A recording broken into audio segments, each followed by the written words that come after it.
So James, to start off, congratulations. This is a fantastic book. Thank you. It's clearly taken you a long time and a lot of research has gone into it. So I guess my first question is, why did you feel like this was a book that you needed to spend all of this time and work on? I mean, that was a question I asked myself a lot of times during the process. But I think the genesis of this came. I lived in China kind of at the start of the 2010s, was when I first moved to the country, and this was at a period where there was so much optimism around the internet, and off the back of Weibo, which is kind of always described as China's version of Twitter, but is slightly different. And it was after several incidents where we had, there was a horrific train crash in Wenzhou of the high-speed rail crash, and there was a lot of citizen journalism which went on Weibo, kind of uncovering this terrible, lousy cover-up which was going on and really holding the government to account. There was also a huge amount of activism around air pollution and really driving the conversation around tackling air pollution, or at least tackling now, at least at that stage it wasn't even acknowledged. So getting government to recognize that there was a problem with air pollution was a major achievement.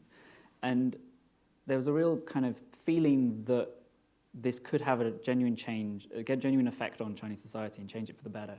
And obviously, looking back, we can see that that was kind of a bit of a false dawn. And in the years since, I've traced as a reporter and then also experienced myself just how that has changed and how the government has been able to crack down upon it. And that got me really interested in writing about censorship. And as I explored this more, I realized that there wasn't particularly a very comprehensive history of how the Great Firewall developed, how it's dealt with these challenges, and why it's been able to deal with these challenges, why that kind of vision of the internet as a inevitable liberalizing force and a force for democracy and free speech and information will set us free, why that didn't turn out to be true in China and why the government's managed to push back. Yeah, so I think that's a really interesting point to start on. So the structure of the book spends a lot of time kind of delving into the lives and the personal histories of some of the individuals involved in the development of the internet in China.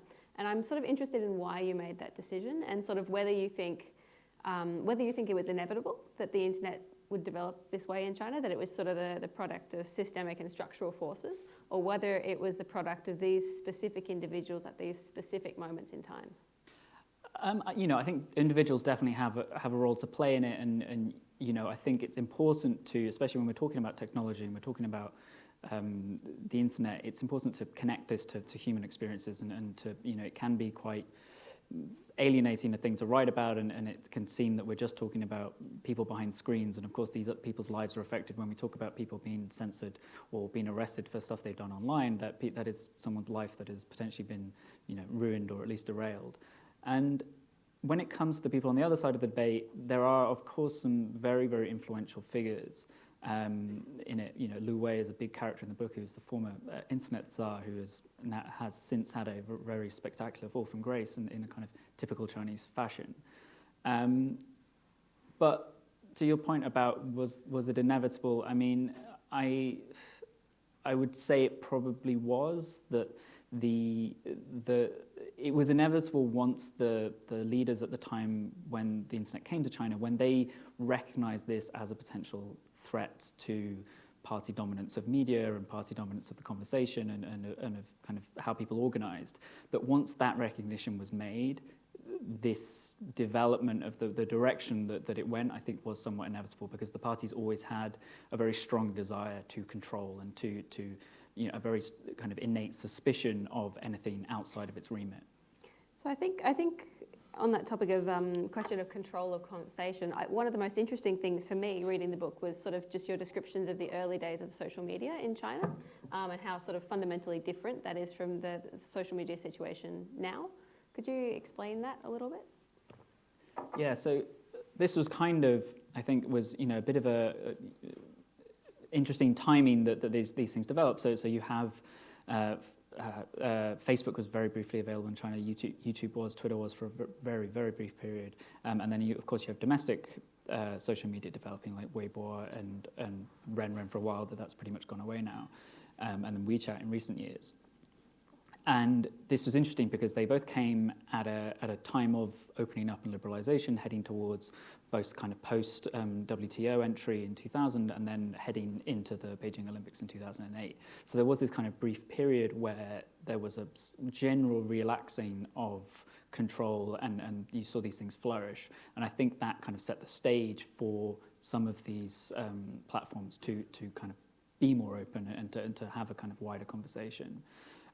But obviously then post 2009, which was a year which saw the, very late 2008, we had ethnic riots in Tibet, and in 2009 there was riots in Urumqi in Xinjiang. There was, there's a 20th anniversary of the Tiananmen massacre, various other things like that. This hugely sensitive year, which then results in a clamping down of all of this kind of flourishing internet freedom. And you see post that, the onus is really put on these companies, and especially on Weibo is a very interesting company to look at, that the onus is put on them to police their platform or face the consequences. And there were several competitors at the time who were deemed either not trustworthy enough or simply weren't quick off the mark enough to really police their platform and clamp down on that platform, and they were completely shut down, which kind of cleared the decks for Weibo in a nice way, and then also made it very clear to Sina, which is the parent company, that this is what we have to do, and we really have to control this platform. And so nowadays, that what most people interact with when it comes to censorship in China is not actually the government. It's generally a private company, or private in the Chinese sense, company which is censoring them, which now employ thousands of human censors and AI and various other technology to do so. Coming on to AI, like one of the other questions that I had is that we know with a lot of Western social media and sort of other platforms like Facebook and YouTube, they use these algorithms which optimize for engagement. And the result of that is that people tend to be led automatically to more and more extreme content. For example, you go onto YouTube and you you look up the Weather Channel and you end up in a sort of climate denier, climate hoax video. I was wondering if there are similar effects in Chinese social media and whether that's leading to, for example, more extreme levels of patriotism? Yeah, I mean, I think there is, and one interesting kind of overlap with our own problems on social media is that the Christchurch video stayed up on Weibo and WeChat for a much longer time than it stayed up on Facebook or anything else, and that's because it kind of fed into what is a quite similar nationalist, anti-Islamic sentiment on the Chinese internet, and that's one that has really grown in recent years, and I think is partly to do with that this is one of those topics where, when it comes to nationalism, the government has kind of, I don't know if I would say approves of this conversation, but certainly has much less kind of squeamishness about this conversation than it would about people discussing and building groups in other ways. And so you do see this big surge of nationalism in recent years. And I reported recently on a forum called Diba, which originally started out as a kind of soccer forum and has since become kind of China's version of 4chan. And they've been very involved in these kind of what they call expeditions across the firewall. And they do these kind of nationalist trolling campaigns where they went after the president of Taiwan. And then more recently, what I was reporting on is they went after Uyghur groups on Facebook, kind of attacking them and spamming them and harassing them. And so there is this real kind of pretty hostile Islamophobic strain on the Chinese internet, which I think is growing in that way, and partly because of the same reasons that we see on Western social media. And I think one of the really interesting points is sort of the nuance in censorship. So I think from a lot of Westerners, for example, probably think that there is no criticism of any kind allowed on Chinese social media, but it's actually a much more nuanced method of control. Yeah, and in the book I talk about that the number one aim of the firewall, and this isn't a completely original idea, this has been backed up by research and other people have talked about this, that the aim of the firewall is not necessarily to police content, it's to police solidarity, it's to police organizing. And so you will see quite a lot of discussion, especially in previous years, you'll see discussion of issues like pollution, issues like corruption, and you'll see maybe even quite open complaints about government or government officials, though it tends to cap out a certain level of government official that you can criticize. But once those complaints and once that kind of political activism tries to take the next step and becomes any kind of collective action or any kind of organizing, then it will be clamped down upon very heavily. And you see that even in areas which might surprise people. So recently there's been a huge campaign against a couple of Marxist groups connected to some of the best universities in Beijing, so Beida and Tsinghua, that these are kind of young, upper middle class students who are very kind of politically involved, supposedly in the political thought, which is supposed to be the driving force of the People's Republic, and they wanted to organize on behalf of workers in Shenzhen who were striking because China has incredibly woeful labor laws and especially union laws, and they tried to organize on this. They tried to organize online and both offline, and they were completely cracked down upon because the party sees anything that happens, any kind of organization which happens outside of its control, as a threat. And that, might not, it can seem absurd, a complete, be way beyond David and Goliath kind of story when you're talking about a handful of students versus the Communist Party. But there's this understanding or suspicion that if you let these kind of small seeds grow, that 10, 20 years down the line, we could be facing a genuine opposition movement, which could then spell the end of one-party rule. And so they would much rather stamp everything out at its genesis, and the internet is a kind of key battlefield for that. Yeah, and I think one of the recent examples that we've seen of that was really interesting was we saw Chinese developers writing on GitHub to sort of protest the ridiculous labour and working conditions that they're subject to. And GitHub also comes up in your book. So could you kind of talk a little bit about the role of GitHub particularly? Yeah, I mean, GitHub's a very interesting one, and the 996 movement, which is this... Sorry, we should explain for anybody who is not familiar with GitHub. It's sort of a platform for developers. It's a code repositories. It's where people upload their code, and it's very, very important in how it kind of powers software development around the world. And it's owned by Microsoft now. And yeah, so this 996 movement, which is this anti kind of obscene working hours that people do in the tech industry in China, they have been very, very careful in the extent to which they've taken their activism, that it is about targeting companies, it's not about targeting the state, and its organization is quite limited. It's about kind of publicizing things. But GitHub was targeted in 2015, and this is how I opened the book, was targeted by something we was kind of nicknamed the Great Canon, which took advantage of the kind of infrastructure of the Great Firewall to kind of turn all of this traffic which was going across the firewall and pivot it at GitHub and use this as a huge denial of service attack. So basically it just hit GitHub with so much traffic that it crashed the site, and it was down repeatedly for a number of days. And GitHub was targeted in this way because it was being used by a couple of different developers to do anti-censorship tools, and one of them was greatfire.org, which is a very, very kind of prominent anti-censorship group in China and overseas. And this was one of the first instances in a trend that we've seen develop in recent years, which is tolerance of criticisms and of attempts to undermine the firewall from outside has completely disappeared. There used to be incredibly policed inside China, but there was less attention paid to stuff that happened outside China, even if it kind of blew back. And that's completely gone now that there's been a massive uptick in cyber attacks against anti-censorship groups, in attacks against things like GitHub, in pressure being put on companies. Microsoft hasn't quite had to make this decision about what it will do if China does ask it to take down 996, but that will be a very, very kind of interesting point to see who wins in that argument. And so, yeah, this attack on GitHub was a real kind of transitional moment from kind of tolerance into complete kind of aggression.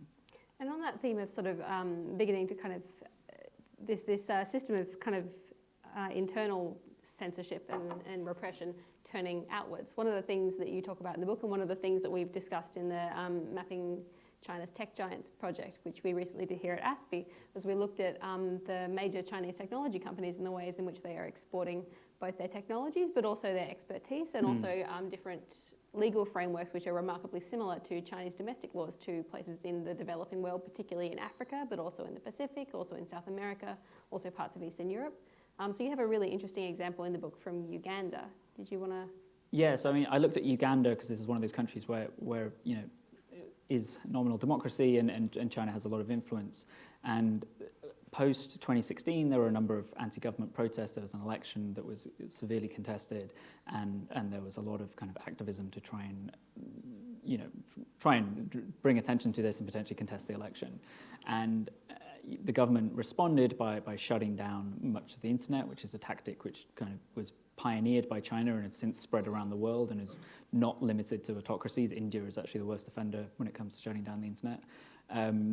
But Uganda really kind of saw, after these protests, which were largely organised online and organised on WhatsApp, they saw the potential of this as a threat to the government, and went to China, quite openly went to China to learn from Beijing and consult with the world leading experts in this regard, and came back and wrote some new laws and passed some new restrictions. Passed actually quite a unique thing, which is called a social media tax, which kind of makes getting online in certain degrees a bit of a middle class thing, and then you get rid of a whole swath of society who might try and organise. And this is a pattern we've seen in lots of other places. So kind of whenever anyone has any problems, dealing with some kind of activism or organisation online, they know that there's this fantastic wealth of expertise and knowledge in Beijing, and there's a government who is very, very keen for you to come and learn from them. And by the way, we've got these fantastic companies which will help you build this, and maybe if you need a loan to do that, we've also got some fantastic companies which will give you that as well. And so, yeah, it's gone from, the firewall's gone from being something that was an inspiration to censors to increasingly something that you can kind of buy out of the box. And what's kind of the relationship between the Chinese government and these giant tech companies, not just the state-owned enterprises, but also the nominally private companies like Huawei? Yeah, I mean, Huawei's the example of the moment, right? The thing I always point to is that Ren Zhengfei said in an interview, and he's the head of Huawei, he said that it would be economic suicide for them to spy in Australia or spy anywhere else, because if they were caught, they would basically have to exit that market. And that might be true, but also the idea that any company of that size could defy Beijing if Beijing came to them and said, we need this is a national security issue, this is vital to the future of the country, give us this information. The idea that any Chinese company would be able to defy the party and defy the government in that way, it's impossible. So even the companies which are the most private and the most separate from the government, the degree to which the government has influence over them and can threaten and cajole and persuade them is so much greater than in a Western democracy, and the ability of those companies to push back through legal means or any other means is very, very limited. Yeah, that brings up a really interesting point, in that a lot of the countries that are involved in or potentially involved in a dispute with China in the South China Sea, for example, are also considering signing up for 5G contracts with Huawei, which, I mean, I don't know what your perspective on this is, but to me that seems like a contradiction, or a sort of putting themselves in a very difficult position. Potentially, I think we wouldn't be having this conversation about Huawei, I think, if there was a legitimate competitor, and this is, we're in Huawei is in a kind of, is so far in the lead that, I think if there was an American company which could do stuff which could roll out 5G at the same speed and the same price as Huawei, we wouldn't necessarily be having this public conversation about Huawei. Washington would just be quietly having a word with a lot of allies and saying we'd prefer if you'd buy American. But a lot of countries are in a very, very difficult situation, that they desperately need, or they see the very strong need for this tech to continue to develop their economies, and there honestly isn't really anyone else you can use. Ericsson is so far behind that and a lot of the other companies just aren't ready to provide this stuff, and especially not at the cost that Huawei will. And so yes, I think that puts people in kind of into making decisions that potentially, especially from a security perspective, might seem contradictory. But we've even seen that within Five Eyes, that New Zealand and the UK are both far more uncertain about this decision than Australia and the US are. And that's, I think, because they recognise that if we make this decision, how much is that going to cost the economy? Especially, if you're at the UK and you're in the midst of our own, self-inflicted chaos, that maybe we don't, we can't afford to take these decisions at the moment. And so yeah, I think it's very, very interesting because of this reason. And so a big part of the reason that Huawei is so far out in front of the other companies and other competitors in this space is because the Chinese government has had a long-term project of strategic investment in a series of upcoming and emerging technologies. So things like 5G, but also like AI, like quantum computing. They're doing a lot of stuff in sort of the biospace as well. So do you think that we are going to see this debate around Huawei and 5G replicated again and again as these other strategic technologies come online? Yes, I think probably to lesser degrees, because I don't think some of the other industries are quite as like stratified as especially 5G and this infrastructure level. But yeah, I mean, China is a world leader in a lot of areas, and a lot of those areas are places that bring up security concerns or potential human rights concerns and privacy concerns, and so we do need to kind of decide how we want our countries to interact with these technologies and with these companies, and also whether there is a way that we can interact with them, but in a way that we either protect our own consumers or force these companies to improve. So I was talking to someone last night about the use of WeChat within the Chinese diaspora around the world, and we were talking about that. WeChat is this hugely popular, very, very censored messaging app in China, and quite a lot of research has shown that it continues to censor and monitor you as you go outside of China. And you could conceivably think of a Western government or a democratic government saying, look, it's fine, you can operate in this market, but these are the conditions that you need to meet from a free speech perspective and from a privacy perspective. And yes, that might mean you need to treat your app differently to how it behaves in China, because there are very, very different laws there, but we are going to hold you to this higher standard, or you're not going to be able to enter this market. I don't think it necessarily has to be, just keep all of the Chinese firms out. I think it's more of a kind of debate that needs to happen. Okay, one last question, and then I'll open it up to the floor. So what do you think is the number one thing that people in the West, number one misconception that people in the West have about the internet in China? And on the flip side, what do you think is the number one misconception people in China have about the internet in the West? I think the number one misconception, maybe this is one that's fading, was this idea that the internet is a liberalizing force, and it is a kind of force of free speech and democracy. This is one that was kind of very popular with early tech evangelists in Silicon Valley, kind of very hyper-libertarian view that this was a thing apart and couldn't be regulated and shouldn't be regulated, was very, very heavily supported by Silicon Valley, because conveniently a lack of regulation meant that they could build these giant monopolies, which we're now dealing with the repercussions of. And I think that's had a huge effect in technology policy around the world, and especially when it comes to dealing with China, because there was always this kind of arrogant assumption that the Great Firewall is hopeless. This will eventually crumble, fail and crumble. Nailing Jello to a wall. Nailing Jello to a wall, which is Bill Clinton's quote. And I think that had a really negative effect on internet policy for a really long time. And then on the flip side of that, and partly informed by it, is there is a strong perception in certain parts of China, and especially in certain parts of the Chinese government, that the internet is, or certainly was, a kind of a weapon being used against them.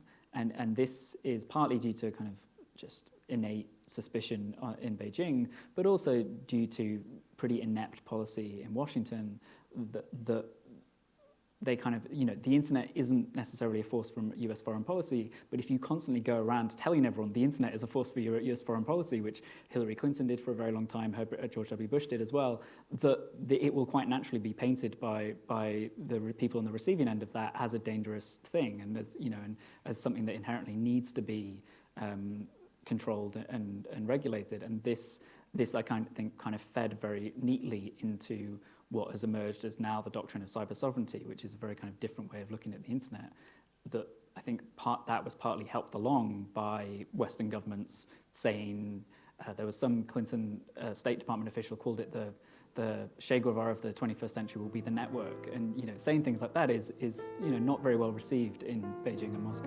It's a great way to make authoritarians nervous. Yeah. Okay, so that's my timer.